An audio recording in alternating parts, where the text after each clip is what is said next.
בחודש דצמבר 24 ירדנו עם ינקלה פרץ לאופקים להשתתף בטקס מסירת אמבולנס שתרם למגן דוד אדום לשם הנצחת נכדתו סרן לידר פרץ. הכבוד שלי להציג את הרכב הזה בזכות משפחות שלוקחות את האובדן ואת הצער ורוצות איכשהו לעשות טוב ולהנציח את יקיריהם. זה הרכב הרביעי על שם לידר, 2 יש לנו ברמת גן, עיר מגוריה, 1 בצפון, והאחרון כאן אופקים זכו, ובאמת זכו. לידר, סרן לידר, שהיא הנכדה שלנו, הבת של אסף ומירב, נהרגה ב-20 ליולי 2023. סרן לידר פרץ התגייסה לצה"ל וחלמה להיות קצינה בכירה בצה"ל. הגיעה לגדוד השריון, גדוד 77, מחטיבה 7 מוללה. המג"ד הראשון שהגיע, וכל פעם הוא רואה אותה מסתובבת בין החיילים ומדברת איתם, ואז איזה ערב אחד הוא תפס אותה ושאל אותה, צריכה להיות במשרד, מה את עושה בחוץ? ואז היא ענתה לו שדבר ראשון היא צריכה להכיר את האנשים, ולזמן המשרד יש מספיק זמן להיות במשרד. ואז הוא אומר, היא לימדה אותי, את זה אני לקחתי לחיים ממנה. ב-20 ליולי 2023 היא העבירה את הגדוד מבסיס האם בצאלים לקו בעזה. לידר העבירה את כל הטנקים העבירה, ובסופו של דבר היא הייתה צריכה להעביר דבר אחד, קונטיינר שהמשרד. הקונטיינר נפל, נתן מכה לראש של לידר, לידר נפלה מתחת לגלגלים של הגורר, גוהצה ונהרגה במקום. איך קיבלתם את ההודעה הזאת, את הידיעה? אני יצאתי לאיזשהו סיבוב קטן, ואני חוזר חזרה, ודרך הזכוכית של הסלון, אני רואה חיילים. אשתי רחל מסתכלת עליי ואומרת לי, שב, ומתחילה לצעוק עליי. אני יושב פה על הכיסא הזה, ואני אומר, מה קרה לאסף? אז היא אומרת, לא, זה לא אסף, זה לידר. אמרתי, מה? לידר? אחרי שקרה המקרה וראו את הדרך של לידר, יש שיעור בהשלמה החילית על לידר, בהשלמה חילית לקצונה. בסיום בה"ד 1 יש השלמה חילית שמתמקצעים בעצם בחיל הלוגיסטיקה, ושם יש שיעור שלם על לידר. על הערכים שלה? על הערכים שלה, על המטרות שלה, על הדרך שלה. על הדרך שלה. על מי לידר הייתה? לידר הייתה בחורה מוכשרת מאוד, שהיו לה שאיפות לקראת שירות ארוך בצה"ל.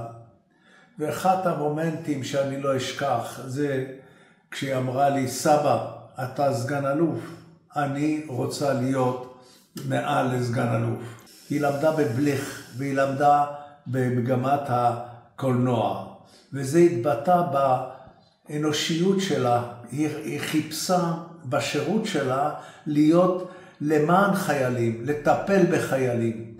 ואחד הדברים שאני לא אשכח זה בשבעה, אלפי החיילים שהגיעו לכאן הביתה לשבעה, משפט אחד הלך לכולם, אותו משפט. לידר הייתה בשבילי החברה הכי טובה שיכולתי לספר לה הכל. כולם אמרו את אותו הדבר, ואני הייתי המום.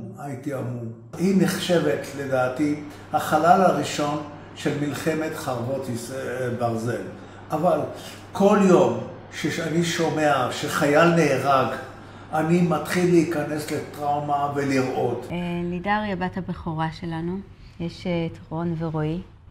לידר בעצם לימדה אותנו להיות הורים, היא לימדה אותנו את כל השלבים של ההורות.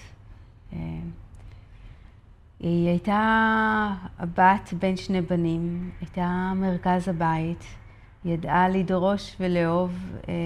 ערך המשפחתיות היה סופר חשוב במהלך החיים שלה, היא הראתה לי את הצעדים הראשונים, שהתחילה ללכת, אז זה אותו דבר. תמיד אומרים הבת של אבא, אבל היא הייתה גם הבת של אימא. נכון. ידעה לאזן, לא הייתה לא תחרות, לא קנאה, פשוט ידעה לתת מה שאבא צריך, היא נתנה לאבא, ומה שהיא הייתה צריכה לתת לאימא, היא ידעה לאזן, היא הייתה מההיבט הזה סופר מיוחדת. היא הייתה חברה שלי, היא הייתה שותפה שלי לסודות, שותפה לקניות, הבת שלי. הייתה כל כך הרבה דברים שאי אפשר, פשוט אי אפשר למלא את החסר. לידר הייתה גם מדריכה בצופים, והייתה אהודה ואהובה. ועד היום בצופים, היום אפילו הייתה לנו הזכות לטעת עץ לזכרה ברחבה של הצופים. לידר היא הנכדה הבכורה שלנו, והיא הייתה האהובה שלנו כמובן. הייתה קשורה לבעלי, זכרונו לברכה. תמיד אמרה לו, אתה חבר שלי הכי טוב. ובתור נכדה, היא הייתה מקסימה. סבתא, את רוצה שאני אבוא אקח אותך כי אני גרה בהרצליה. הולכים למסעדה, סבתא, אנחנו רוצים לבוא, אף פעם לא ויתרה. והיא שירה, איך אומרים? חור גדול. ערב אחד היא החליטה, אנחנו נוסעים לבנטל, למעיין החם. והתעוררנו ב-5 בבוקר, נסענו לרמת הגולן, בערפל מוחלט, חלק מהנהיגה זה היה כאילו לעלות לרמת הגולן, אז... זה היה בחורף. בחורף היה, אני חושב, משהו כמו 7 מעלות בחוץ וירד גשם, ואנחנו בכל זאת נכנסנו למים החמים. כמו שוויץ. וזה היה מדהים. הכל מלא עדים, כן. אנחנו במים חמים וקור מבחוץ. אז חבר שלה הצטרף כי הוא מצפון, והמשכנו את היום ורועי היה איתנו. זה הבן הצעיר והמקסים שלנו. כשבאו להודיע לנו, אסף היה במילואים בצפון.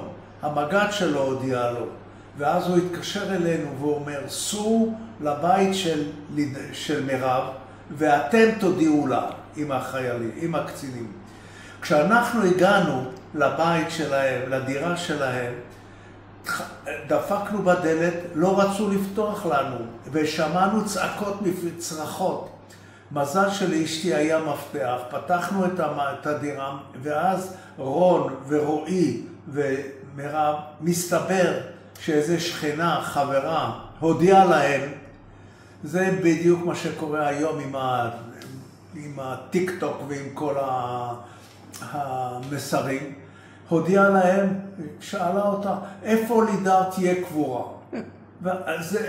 ואז כשהגענו, כבר שמענו את הצעקות ואת הצרחות. וזה חוזר לי כל פעם כשאני שומע שחייל נהרג.